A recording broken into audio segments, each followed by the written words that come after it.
قرآن کریم کا 26واں پارہ سورۃ الفتح کی یہ آیت ہے اور صلح حدیبیہ کا پس منظر بیان کیا جا رہا ہے جب محمد الرسول اللہ صلی اللہ علیہ وسلم نے عثمان ابن عفان رضی اللہ عنہ کو اپنا سفیر بنا کر مشرکین کے پاس بھیجا تھا۔ چونکہ آج 18 ذی الحجہ ہے اور عثمان ابن عفان رضی اللہ عنہ کی شہادت کا یہ دن ہے، اسی مناسبت سے ان کے فضائل اور ان کی خصوصیات اور اس سے ہمیں کیا سبق ملتا ہے اس کو مختصر الفاظ میں بیان کرنے کی کوشش کی جائے گی۔ رسول اللہ صلی اللہ علیہ وسلم نے انہیں سفیر بنا کر بھیجا۔ سفیر قاصد، ایمبیسیڈر، ترجمان یا ریپریزنٹیٹیو اس کو بنایا جاتا ہے جو معتمد خاص ہوتا ہے، جس کی صلاحیت اور قابلیت وہ بہت سو سے زیادہ اور ممتاز ہوتی ہے۔ حضرت عثمان رضی اللہ عنہ کو جب وہاں پر بھیجا گیا تو اپنے چچا زاد بھائی کے ساتھ جب وہ مشرکین کے وفد کے پاس جانے لگے تو ان کی شلوار ٹخنوں سے اونچی تھی، تو چچا زاد نے کہا کہ یہ لوگ اس آدمی کو پروٹوکول اور رسپیکٹ دیتے ہیں کہ جس کی شلوار جتنی نیچے لٹکی ہوئی ہو۔ عثمان ابن عفان رضی اللہ عنہ فرمانے لگے کہ میں نے تو اپنے حبیب کو اس طرح دیکھا ہے، لہٰذا میں آقا کی اس سنت کو چھوڑ نہیں سکتا۔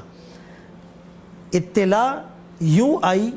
بلکہ افواہ پھیلائی گئی کہ عثمان ابن عفان رضی اللہ عنہ کو شہید کر دیا گیا۔ محمد الرسول اللہ صلی اللہ علیہ وسلم نے ایک درخت کے نیچے تقریباً 1400 صحابہ سے جو بیعت لی، جس کو بیعت رضوان کہا گیا، اور ان تمام بیعت کرنے والے صحابہ سے اللہ نے اپنی رضا کا جو اعلان کیا اور سرٹیفائیڈ مومن جنہیں قرار دیا گیا، لقد رضی اللہ عن المؤمنین، تو یہ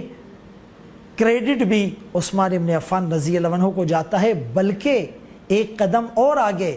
کہ اللہ کے رسول صلی اللہ علیہ وسلم نے اپنے ہاتھ کو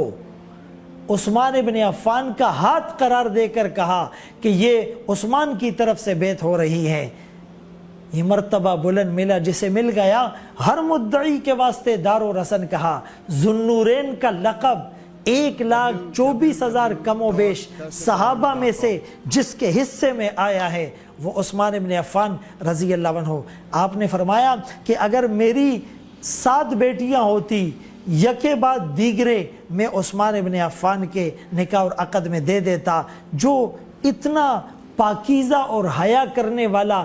انسان ہے کہ فرشتے بھی ان کی حیا سے حیا کرتے ہیں۔ عثمان ابن عفان رضی اللہ عنہ کے کارنامے تو بہت ہیں، مسجد نبوی کی توسیع کے لیے زمین خریدنا اور میٹھے پانی کا کنواں خرید کر وقف کرنا اور قرآن کریم کو جمع کرنا اور پھر تبوک کے موقع پر 600 اونٹ سامان سے لدے ہوئے راہ خدا میں وقف کرنا اور کئی غلاموں کو آزاد کرنا، یہ رسول اللہ صلی اللہ علیہ وسلم کی بہت سی بشارتوں کے مستحق ٹھہرے۔ لیکن نتیجہ اور انجام کیا ہوا؟ اسی مسجد میں نماز پڑھنے سے انہیں روک دیا گیا، اسی کنویں کا پانی ان پر بند کر دیا گیا، اسی عثمان ابن عفان رضی اللہ عنہ کی ساری قربانیوں کو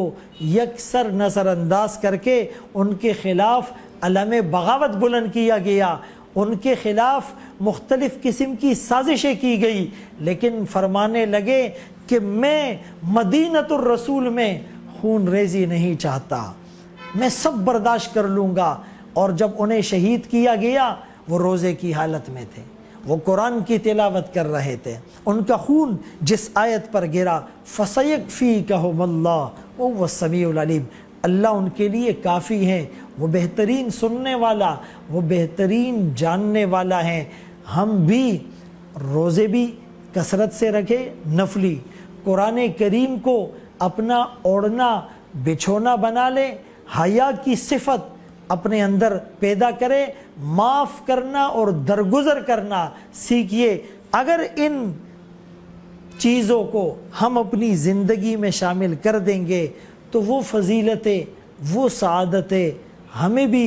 تھوڑی بہت مل جائے گی۔ اسی لیے ای سعادت بزور بازو نیست۔ صحابہ اکرام کا تذکرہ اور ان کی قربانیوں کو بیان کرنا اور ان کے سوانے اور ان کے واقعات کو پڑھنا، اسی لیے کہ وہ ہمارے لیے رول ماڈل ہیں، وہ ہمارے لیے آئیڈیل ہیں، وہ ہمارے لیے معیار ہیں۔ فَإِنْ آمَنُوا بِمِثْلِ مَا آمَنْتُمْ بِهِ فَقَدِ اهْتَدَوْا، اگر تمہارا ایمان ان کے ایمان سے میچ کر جائے گا تو تم دنیا اور آخرت کی فلاح حاصل کر پاؤ۔